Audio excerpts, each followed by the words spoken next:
Good morning, guys. Today, I want to head back into the swamp. We're going to cheat. We're going to use the four-wheeler because COVID Gary doesn't have the energy to hike 3 miles in and 3 miles out. But if we take the four-wheeler, we can do an adventure that I've been meaning to get back to. We're going to go back into the missing hiker poles that we found. We've done a couple spirit box sessions. And in the last session, I got names. I got multiple names given to me by the spirit box. I want to throw some questions back at them. They also confirmed that this mystery is in relation to a new drowning, is what they keep mentioning. The spirit box said it twice in our first session. And they said in the last session that this was a new mystery and not somebody that had drowned before. Now, we followed up. There was a drowning within 400 feet of there. And I did some research and I found out the person's name and a bit of the backstory as to what actually happened there. And now, out of respect for the family and, you know, that this was a teenager that died, I'll give you guys just the basics, and I know his name. The spirit box has never said his name, and I had a feeling when we walked down to the river to the site where he drowned that that was not where I was supposed to be, that was not the mystery. The spirit box did not go off. That is not where we got any action. Every bit of action we get is around those hiker poles that I found, the walking poles. And I kept referring to this missing person as a man, and I wasn't getting any answers. Well, what happened to this guy? You know, did this guy drown? Did he have an accident? Did he not come back? Then it said, finally I came up with the idea, wait, maybe I'm asking the wrong questions. Is it a man or a woman? And instantly it said woman, and then we got a woman's name. So let's go back and ask some questions in preparation. We will have Grant come back with his water fountain. But every bit of information I can get, if we get more names, if we get more pieces of the puzzle, that'll give us more questions that we can ask when Grant gets here. Let's go do this.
I need to cross this last open swamp here.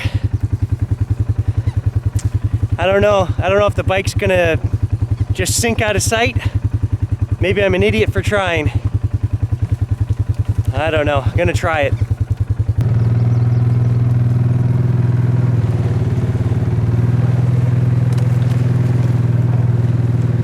I'm hoping it's dry enough all the way across. Don't really have the widest mud tires on here. If I break through that top layer, we're gonna need somebody to come back and tow us out of here.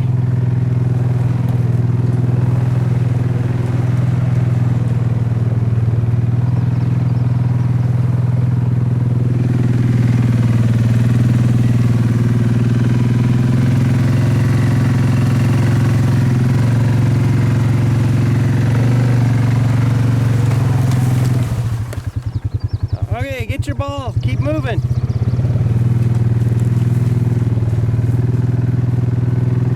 You can see the snow machine trail right there down the middle.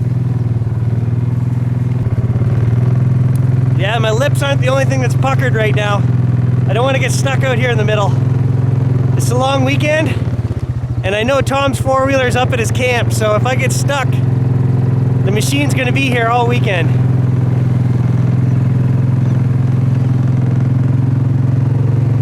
Slow and steady's gonna win this race. I hope. If not, we're just gonna floor it and really bury it. Those are my two plans. I only ever have two plans, guys. Whew. We made it. Swamp is behind us, and I'm gonna take this trail home. I've got a couple trail cameras I wanna get on the way out, so that's why it was important that we try to make it across that swamp. And now from here, I've only got a 1.5 mile walk back to where those poles are. I'm not gonna lie, I'm not feeling great, but I think I can do it. You know what? I think I'm gonna leave this jacket here. Maybe it's the fever talking. I don't know, this is day 8, so really, I mean, come on, I should be getting over this COVID by now, right? We're just gonna go slow. We're gonna hack shack on the way in, and we're gonna get some answers. Let's do this. Now, I have a theory that the reason we don't get information supplied to us sometimes, I mean, we get a lot of answers that make sense, guys. I can't deny that, but then the question needs to be asked, why don't they just come out and say the name, like when we do a murder mystery or something, right? Why don't they just come right out and say this person and their name did it, right? Or, you know, this is the missing person's name, or this is the kid's name who drowned here. And it doesn't, rarely works that way, right? We get bits and pieces of a clue. Now they always tell a story, and the story makes sense. If you go back and watch our Murders on the North mystery 2-part series that I did, Grant had another 3 videos on it. They tell the story of what happened to those poor guys on that bridge that night, you know? It says things like they got shot. He did it because he liked me. Well, it turns out that woman had a child out of wedlock with one of the people who was arrested for that murder. And they tell the story. We just have to piece it together. I'm gonna give you guys some information now before we even turn this box on. I told you guys about the drowning that happened down here at the edge of town. We've got marsh on this side separated by a big river which no one can come across, and there's a boat launch on that river. Well, the story I had heard was that kids were partying and that they accidentally drove their car down the boat ramp and into the river. I don't believe that is what happened. There was only 2 kids in the car, and both of them were rescued by police. One of them was fatally injured, so he did not survive. That was the driver. Now, I won't say his last name. I know what it is. If the box says it, maybe we'll confirm that. But they have not said his name while doing these investigations so far. The box started out by telling me that there was a drowning. They said it twice, right? And I knew that that kid had drowned there. I'd forgotten about that. And I assumed that they were talking about these poles, which we will get to and we will investigate. But this drowning that occurred at the boat ramp, the boy's name, I'm going to say it right now because I want to see if it comes through the box after we say it. And I don't know if I'm saying it right because it's a strange name. It is spelt R-H-Y-S. Is that Rise? Or is that Rees or Rise? I don't know how to pronounce it, but R-H-Y-S was the boy's first name. He was a 17-year-old high school student, went to the same high school that I went to. He was a football player.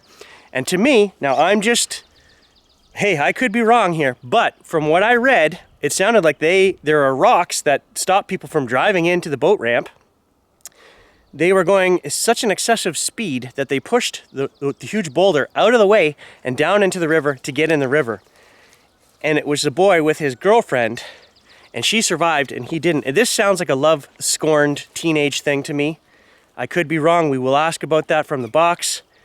It wasn't kids partying. I don't think there was any drugs involved, as was the speculation. I think it was just something between these two, and he decided to take matters in his own hand, and they were going to end up in that river, and I think that's what happened.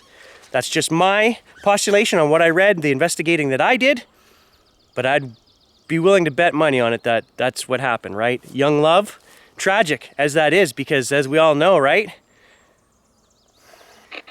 Okay, so I've also set the screen timeout to 10 minutes. So will this now run for 10 minutes before it shuts off?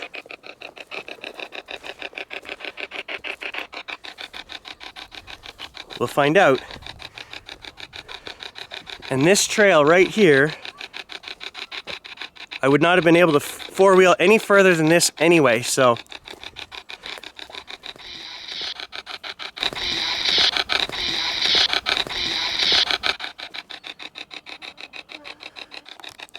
Mosquitoes are getting me. Morning, spirits. I've said my prayer of protection. I've asked for my spirit guides to give us some answers today. I'm back for a third time to get answers on this drowning mystery.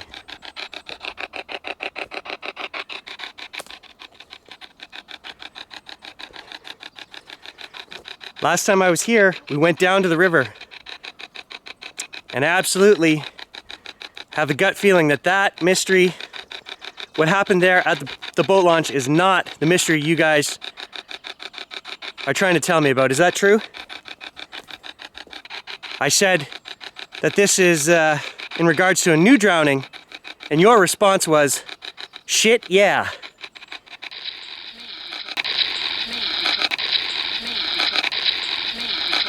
Okay, I'm gonna interject here because I'm sitting at home and I couldn't hear any of this stuff in the bush, but had I heard those first two responses, guys, I would not have trekked the mile and whatever from that point on. I basically just left the four-wheeler. Within a minute, we got these two responses. Neither one of them is good.